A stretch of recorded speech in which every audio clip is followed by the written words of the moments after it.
It was exactly 2:57 a.m. on a cold winter night in a quiet town called Ashford, somewhere on the outskirts of London.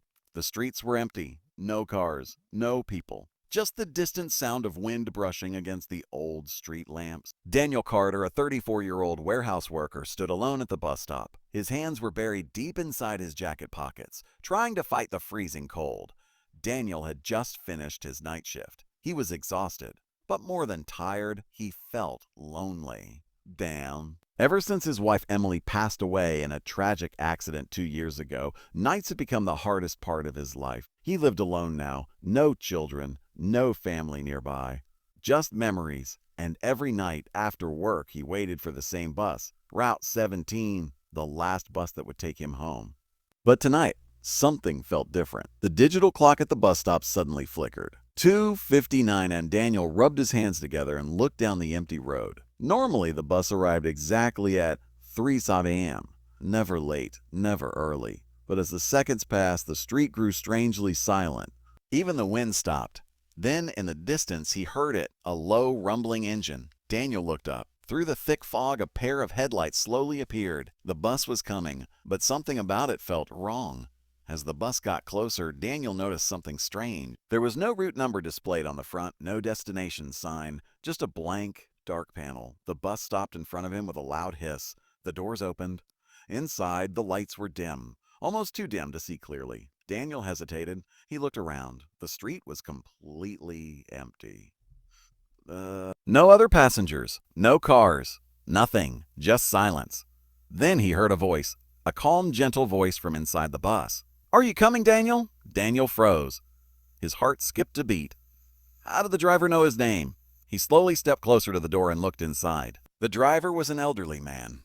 White hair, wrinkled face, kind eyes. But there was something unusual about him. He wore an old-fashioned uniform, the kind bus drivers used decades ago. Daniel swallowed nervously. "Is this Route 17?" he asked. The driver smiled softly. "Tonight, it goes somewhere more important." Daniel felt a strange chill run down his spine. He should have walked away. He should have waited. But something inside him told him to step forward. Slowly, cautiously, Daniel climbed onto the bus. The doors closed behind him. As the bus started moving, Daniel noticed something even stranger. There were passengers sitting quietly in the seats, but none of them were talking. None of them were moving. They just stared straight ahead. Silent. Still, like statues. Daniel walked down the aisle, his footsteps echoing in the empty bus. Then suddenly he stopped. His eyes widened. He recognized one of the passengers. It was Mr. Thompson, his old neighbor, the man who had died from a heart attack last winter. Daniel's breathing became heavy. No, that's impossible," he whispered. He quickly turned his head and looked at another seat. A woman sat near the window. Her face looked familiar. Then he remembered. She was the cashier from the grocery store, the one who had passed away in a car accident months ago. Daniel felt panic rising inside his chest. This wasn't normal. This wasn't real. He rushed toward the front of the bus. "Stop the bus!" he shouted. The driver remained calm. His eyes stayed fixed on the road. Not yet," the driver replied gently. Daniel's voice trembled. "Where are you taking us?" A voice trembled. "Where are you taking us?" The driver paused for a moment. Then he spoke. To where every journey ends."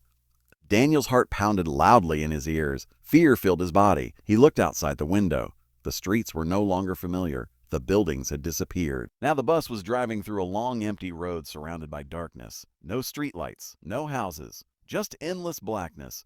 Daniel grabbed the seat to steady himself. His mind raced with questions. Was this a dream? Was he dead? Was he losing his mind? Then suddenly the bus slowed down. It stopped in front of a small glowing building in the distance. Soft white light shined from its windows. Peaceful, warm, comforting. The doors opened. The silent passengers slowly stood up. One by one, they began walking toward the exit. No fear, no panic, just calm acceptance. Daniel watched in disbelief as they stepped off the bus and walked toward the glowing building. Then he heard footsteps behind him. He turned around, and his heart stopped. Standing in the aisle was Emily. His wife, the love of his life, the woman he had lost 2 years ago. She looked exactly the same. Gentle smile, soft eyes, warm presence. Daniel's eyes filled with tears. "Emily?" he whispered. She walked toward him slowly. Her voice was soft and emotional. "Hello, Daniel." Daniel couldn't move. He couldn't breathe. He felt like time had frozen. How are you here?" he asked, his voice shaking. Emily reached out and gently touched his hand. Her touch felt warm, real, comforting. "I came to see you," she said softly. Tears rolled down Daniel's face. "I miss you every day," he said. Emily smiled sadly. "I know." Daniel looked into her eyes. "I wish I could be with you again." For a moment, Emily stayed silent. Then she spoke words that changed everything. "Not yet." Daniel blinked in confusion. "What do you mean?" Emily gently held his face. Her eyes filled with love. Your journey isn't over, Daniel." At that moment, the bus driver stepped out of his seat and walked toward them. His voice was calm, kind, understanding. "It's time." Emily looked at Daniel one last time. Her smile was full of emotion. "You still have a life to live," she said. "You still have people to help." Daniel felt his chest tighten. He didn't want her to leave again, but deep inside he understood. Suddenly everything around him began to fade. The light, the bus, the road. Emily's face slowly disappeared. And then darkness. Daniel opened his eyes. Bright sunlight hit his face. He was lying on a bench at the same bus stop. Morning traffic moved along the street. People walked past him. Normal life. Everything looked real again. He quickly sat up and looked around. No strange bus. No glowing building. No Emily. Just the ordinary world. Then he noticed something in his hand. A small folded piece of paper. His hands trembled as he opened it. Inside there were only 3 words, written in Emily's handwriting. "Alive your life." Daniel stared at the message for a long time. Tears slowly rolled down his cheeks. But this time, they weren't tears of sadness. They were tears of hope. For the first time in 2 years, Daniel stood up with a new purpose, a new strength, a new reason to live. And from that day forward, he never missed another sunrise. The